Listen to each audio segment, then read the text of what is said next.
So, ladies and gentlemen, this is going to be kind of a podcast on not only the legend of the Aboriginal, what do you call, monster, the Gugwe, but Jimmy Shaw, who has written or is an expert, or not say an expert, but a connoisseur of the legendary Gugwe.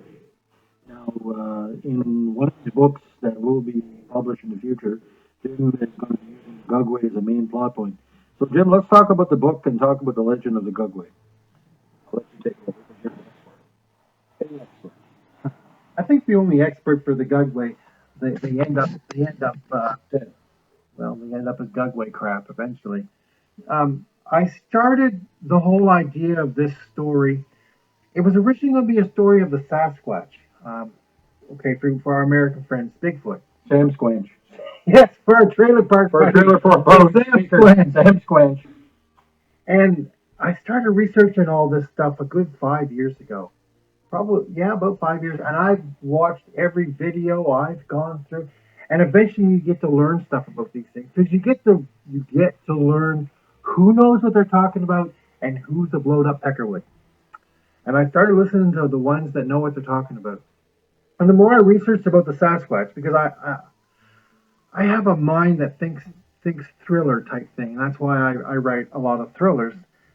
And the more I researched, the more I realized Sasquatch doesn't attack people. There's four different subspecies of what we'll call relic hominids, and the type one, which everyone calls the Paddy Bigfoot, they don't attack people.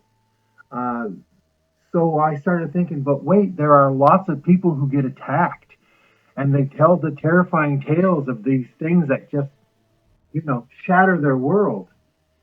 And so then I had to research a little further, and then I got onto this fellow who goes by the name of the Duke, Duke Sullivan. And by the jumpings, he started talking about these other subspecies of relic hominids who don't want to play marbles. They're not interested in having a kumbaya moment with us. They look at us as a Big Mac and fries.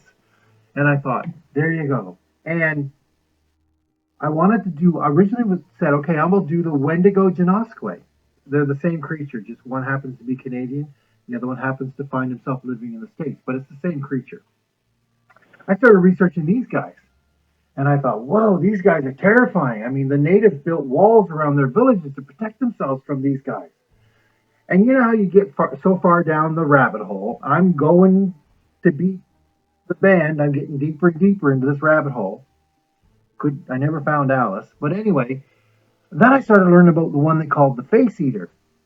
Oh my. And then I hear some native chief saying that if you see a face eater, you should kill it because you're doing everyone a favor.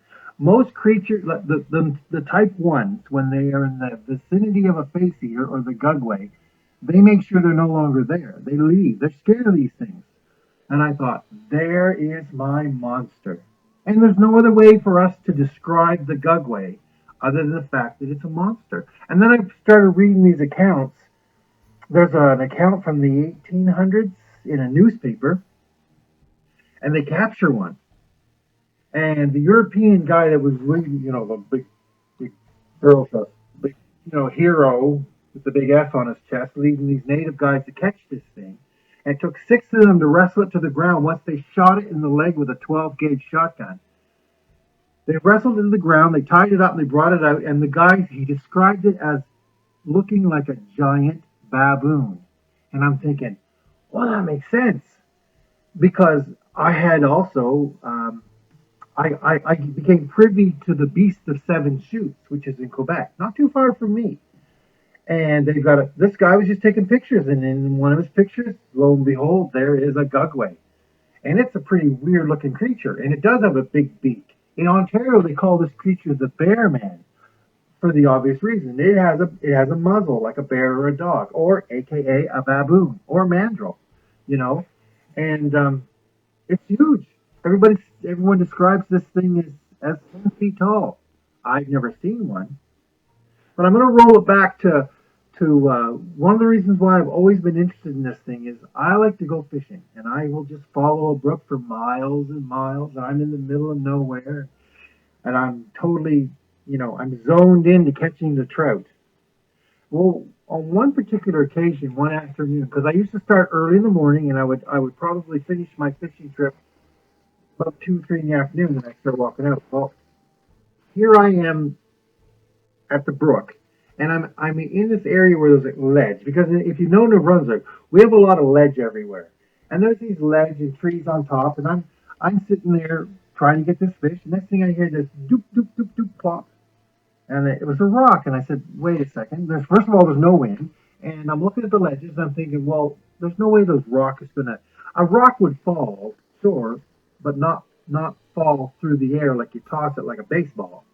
And I'm thinking, well, that's weird. But I didn't think much more of it than that. So I started fishing again.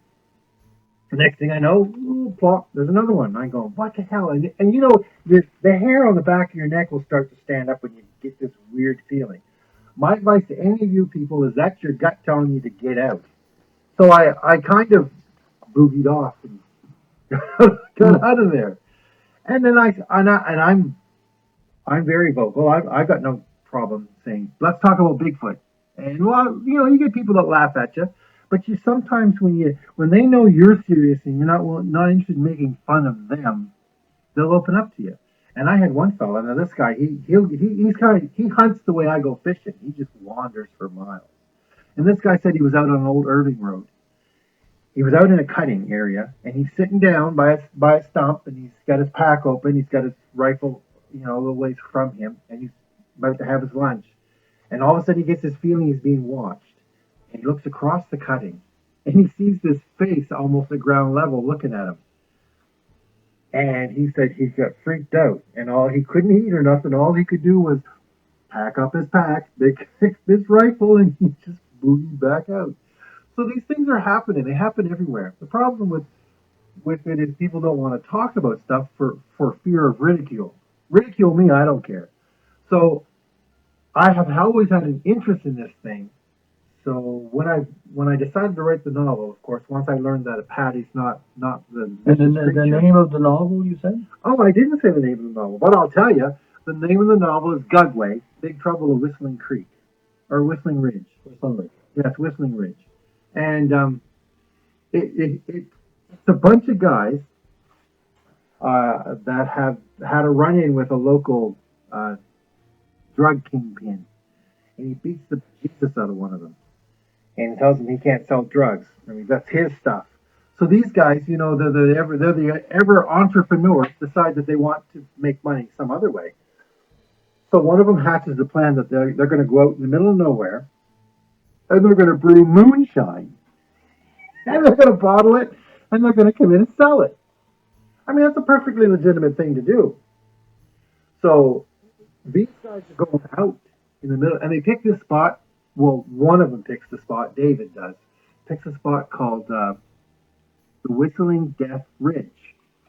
And the natives won't go there, and they tell the story about how bad things happen out there. And then there's a story about loggers who've been out there, and it didn't go so well. There was people killed, and so people just don't go there. And so in their minds, that's the best logic for being there is no one goes there, so they can go out there and do what they want. So from the very get-go, from them going out there, they're finding things put in their way. Trees have been knocked down to block their paths.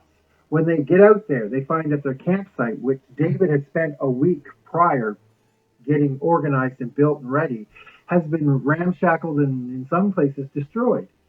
So you have these little things happening. These guys basically are my frogs in the water. And slowly but surely the temperature's getting turned up. So before they know it, the water's boiling.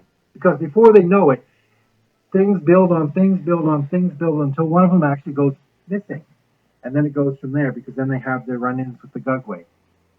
That's all I'm telling you so just a little bit of plot points for you to know that the story is going to be pretty interesting.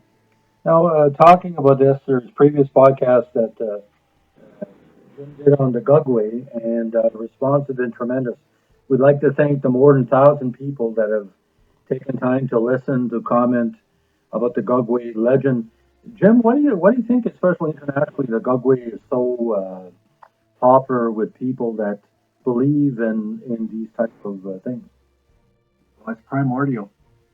We we as human beings, we love to be scared. We love to be frightened.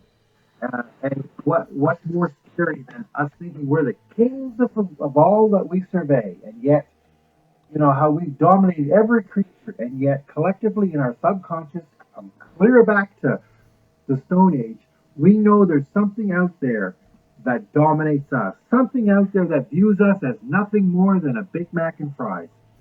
That's frightening. That is absolutely frightening. I'm more like a McChicken, but let's not talk about that. So we'd like to thank everybody for supporting Jim's Gugwe podcast. JJ Governor Corey is the YouTube channel where these appear because I'm been Jim's kind of media rep for a little while now. Always have been a supporter of Jim's work. Don't forget that The Secrets of the Damned and The Legends of the Seven Sun series copies are available on Amazon. Audible audiobooks will be coming up on the Seventh Sun. If anybody wants to read about the book, there was a recent article in the Bugle Observer. River Valley Sun claimed he didn't have enough time to do an article with this edition. We're hoping to still do some coverage, but we'll have to see. Don't bet on it. But what we're probably going to do, we're going to post the press kit that we send to both. And we did approach the Holton Pioneer Times, Joe Sear, and hasn't got back to us yet. Pioneer Times is a great supporter of literary creations. He did an article with us for the Bangor Daily News actually last year with the Kirk series being re-released. So just remember, Facebook, Crazy Imagination of Jim A. Shaw, and the Brunswick Independent Officers Association, myself here on Facebook, JJ Governor Corey YouTube. I think that covers it, Jim. But if you see a Gugwe, let us know. I can be easily reached at all those things. Don't be shy, because I really do bite, but only just a little. But don't forget, if you see a Gugwe, don't run. Don't put ketchup on yourself just to distract you, because usually a Gugwe likes a little bit of condiments. But you can always notice a Gugwe because when he opens his mouth, it might be the last thing you see. Well, actually, you know a Gugwe by smell. But a lot of people around will say that the Sasquatch has a real rotten egg smell, rotten meat. Sulfur, yeah. Well, that's not a Sasquatch. No. It's a Gugwe, and it's characteristic to the Gugwe because these things exhibit an intelligence that you and I don't have. And what it's doing to make that smell, it's not that it's not bathing. It rips the fur off the creatures that it eats and wraps himself in it for warmth. Yeah. So that's the smell. It's that rotten meat smell. Is that it's the fur that's hanging off it that it's ripped off other animals. And put it this way: if you meet a Gugwe, let us know. Because your survival, we have print contacts and media contacts. We'd like to do a story with you. And for God's sakes, take video. Take video and make sure to throw the camera at the Gugwe just in case you have to run. Not like a bear. You can't just hit the Gugwe in the snout and it goes away. That might just give them an invitation to where to start their meal. So, no pun intended. It's bad news. Anyway, everybody have a great day, and don't forget to stay safe, wash your hands, and be good to each other.